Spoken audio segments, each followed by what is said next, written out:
Big day in Washington as big changes are happening, and we're going to talk about it in this video starting now.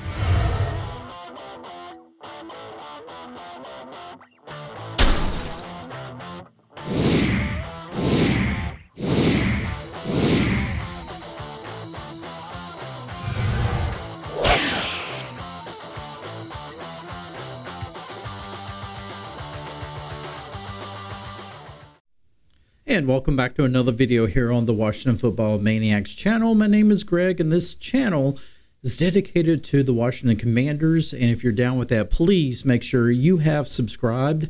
And when you do, also make sure you have hit that notification bell so you will never miss another video release.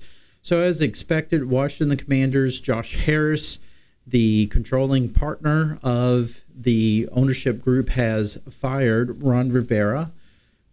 He has not fired Martin Mayhew or Marty Herney as of yet. Now, I was going to do a video basically saying that all of them were fired because, well, I just figured that was going to happen, but actually has not. Only Ron Rivera right now has been fired. It looks like what the plans are is for Martin Mayhew and Marty Herney's fate to be decided by the new president of football operations, or the new general manager, or whoever is going to be over football operations to decide the fate of Marty Herney and Martin Mayhew. So for right now, those two are going to stay on staff and continue to work until the search is over. Now, speaking of the search, it was reported earlier today that Josh Harris and company have hired Bob Myers, who was the Golden State GM, the former Golden State Warriors GM, who was integral part of building that team to 4 championships, and also Rick Spielman, who was a GM with the Vikings as well. Now, those two guys are basically going to be consultants. Harris has built a committee to help find the next general manager and head coach. He has went out and he's hired guys like Meyer and Rick Spielman to just do that, to consult, to figure out who would be the best people for the job. Now, here's the thing.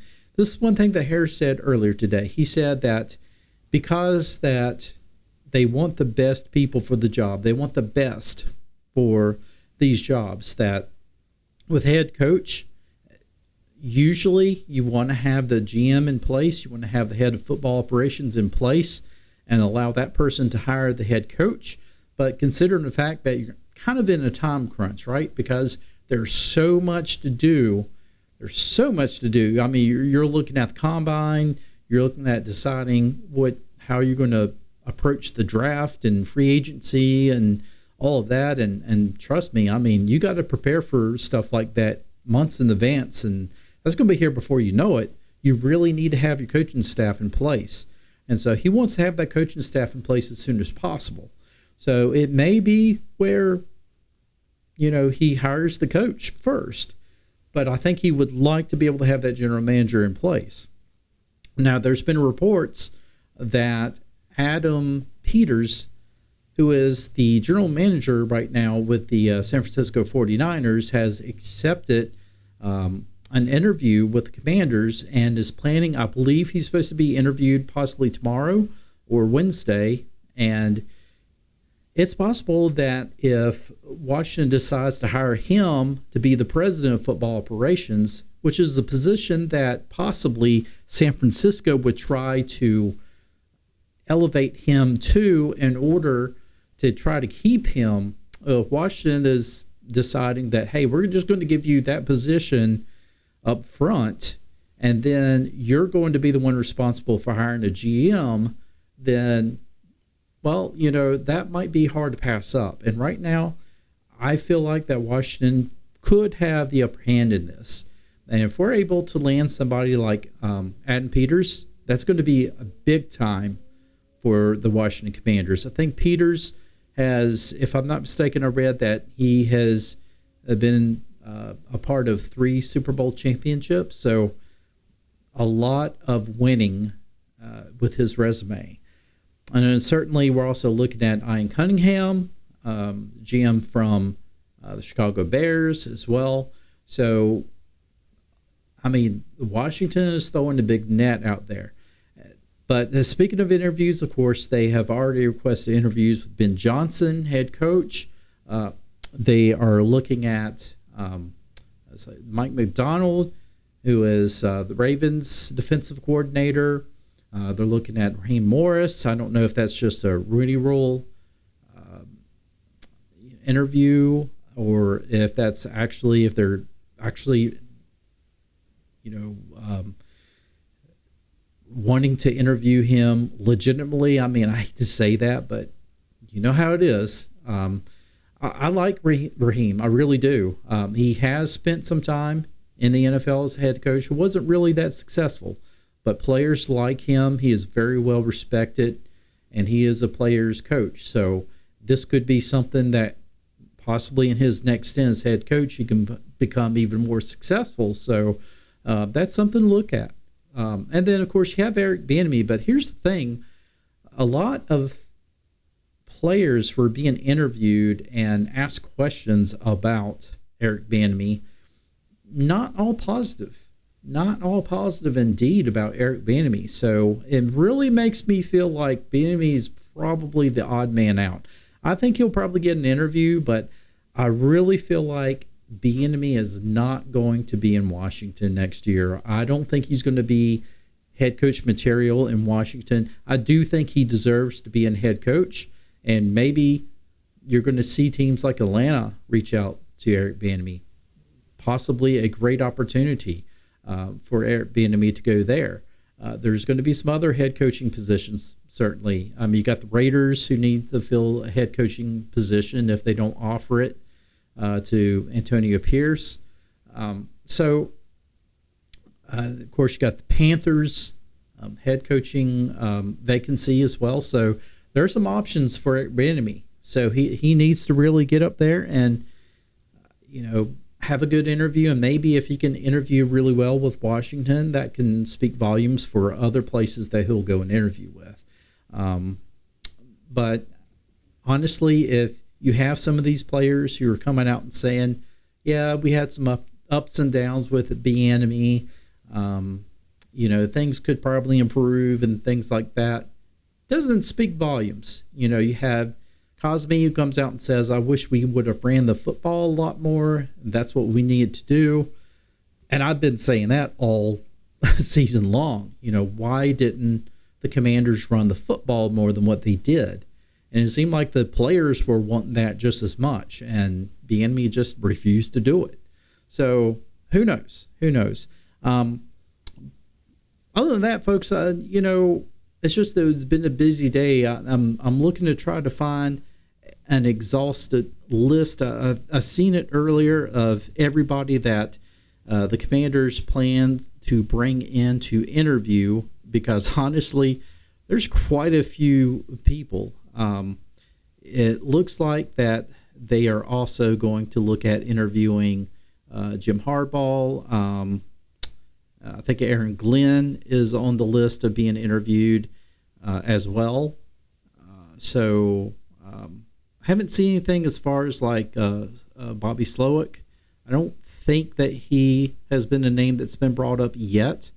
But then again, I haven't gotten to the exhaustive list yet. And I keep going back and forth as far as everybody that is planning to be interviewed and whatnot, between the GM position and the head coaching position. So all I can tell you is there are a lot of really great candidates that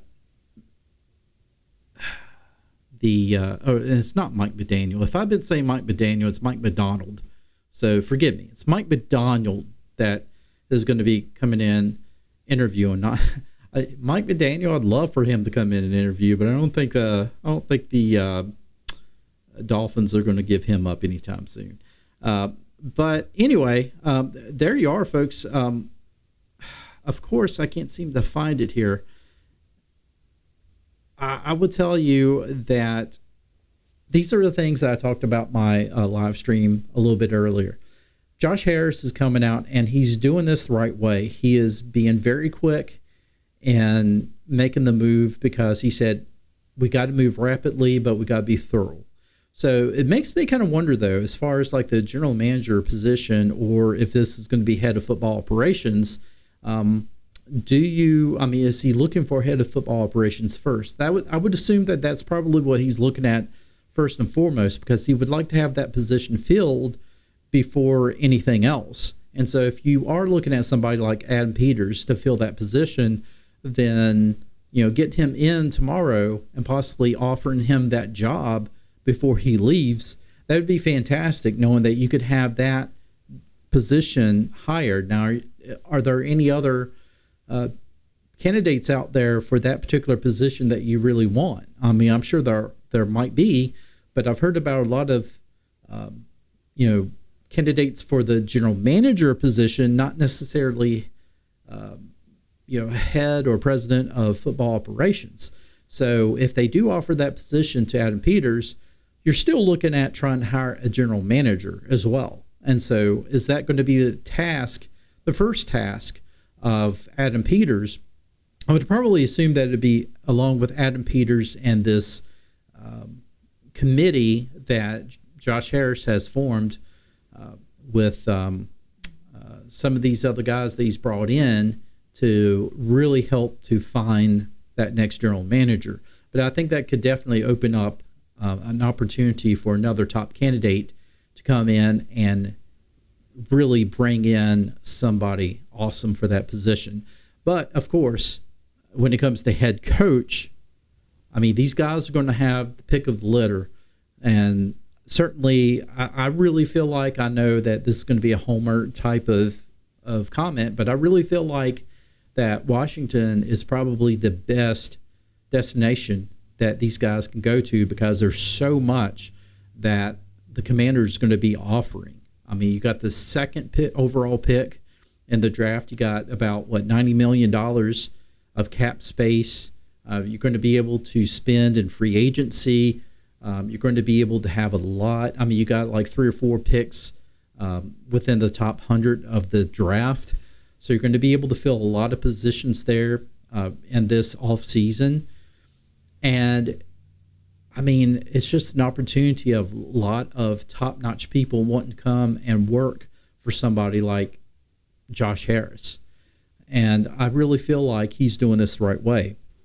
And to be honest with you, I don't really, if he is doing this the right way and he's able to land some of these most sought-after candidates, I don't think it's going to take very long to turn this thing around, folks. Certainly, you got to be able to hit on the quarterback. And we're going to talk about quarterback, certainly. I know I've been very much for the possibility of, trading down, picking up more draft picks, and maybe picking up a quarterback later in the first round or in the second round. And I think that can still be on the table. But I think certainly as well, maybe if we do look at drafting somebody like Caleb Williams, then, certainly let's go ahead and draft him. Let's use that number 2, and let's finally have that quarterback position locked up. Now, I've been going back and forth on this, and it's not because I'm trying to be hypocritical or anything like that. It's just, I don't want to make my decision based solely on, highlights and things like that. I want the people in the know to really make the decision, and then I will trust their decision. Speaking of, I know that Rick Spielman, one of the guys that we were talking about, wanted to share some of his thoughts on Caleb Williams, and I happened to find this on Twitter, and so I want to share this with you guys. Hopefully, this won't get dinged, but I want to share this with you and share with you the thoughts of what he feels with Caleb Williams.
So there you go. That's Rick Spielman, who is right now one of the consultants for the Washington Commanders, who's going to help to find us, hopefully, the next general manager, the next head coach for the Washington Commanders. And, he was given his take on Caleb Williams. And so there you are, folks. Some opportunities to talk about Caleb Williams and the mentality. And I think, honestly, when you look at a quarterback, you look at the mental toughness. I think a lot of times playing quarterback in the NFL, it's probably 70% mental, 30% physical, because mentally you got to be tough. You got to be able to understand defenses. You got to be able to understand your own offense, but you got to be able to understand pre-snap defenses and formations and things like that, and protections. And just if Caleb Williams comes in and makes mistakes, knowing how to correct those mistakes and not get down on himself. And so that's going to be a big thing, because obviously, like I said, I don't know how much that we're going to be able to improve the offensive line if we do take a quarterback at number 2. Will we have enough opportunities to be able to draft a highly sought after, or just a good enough offensive lineman, a tackle or somebody like that, to really help with the offensive line? That's going to be the thing, and that's something that really helps a young quarterback. If you got a great offensive line, it's really going to do wonders for that young quarterback, because he knows he's protected. He knows that offensive line is going to be able to work together to provide protections, and that's what he needs. And he also needs a good running game as well. And so that's another thing you want to look at, is the running game. Hopefully we're going to have a more well-balanced offense next year, and that was something else that a lot of the players had talked about. It's what Cosme had talked about, having the need for a well-balanced offense. And it wasn't just me saying that, it was the players saying that as well. And so overall, folks, the biggest changes, happened today. And Harris, he's also saying stay tuned. So there's going to be more that's going to happen. I really feel like we're going to hear something else by the end of this week. I really do. Possibly we're going to have at least a new head of football operations by the end of this week. I really do feel that way. And I think we're probably going to have a general manager pretty soon to follow. And those are 2 huge hires that we have to have. And then once that is done, I really hope that we get a head coach pretty soon. Now, we know we probably can't officially hire any of those guys until they're out of the playoffs. I don't know. I mean, I know that we can interview these guys. I don't know if we can actually fully hire them until their teams are out of the playoffs. But if that's the case, then as soon as their teams are out of the playoffs, you need to make sure that they are in Washington signing on the dotted line, because there's so much work that has to be done. And you better believe that Josh Harris wants to start the rebuild process immediately, because he does not want to see another 4-13 season. He knows it's going to be a rebuild, but it doesn't mean that it has to necessarily be a 4-13 season. It could be a season with a lot of hope, and it can be a much better season, even if it's not a season that's a playoff season. It could be a much more improved season with a lot of hope, and you can start to see a team that's really going to rebound and be a much better team. So, folks, you have it here. Ron Rivera, of course, fired today. The hiring of 2 consultants, Rick Spielman, Bob Meyer, and huge. I mean, that's huge for the Washington Commanders. And we're going to have interviews really soon with head coaches. Those interviews are getting lined up. A lot of these guys have already accepted the interview, and we're just going to find out when that they're going to be interviewed. But we've already got names, and so, folks, it's an exciting time. Hey, if you're excited as like I am, then please make sure you have subscribed to this channel and let me know in the comments section below your thoughts on everything that happened today. And share this video if you can. And with that said, I will see you in the next one.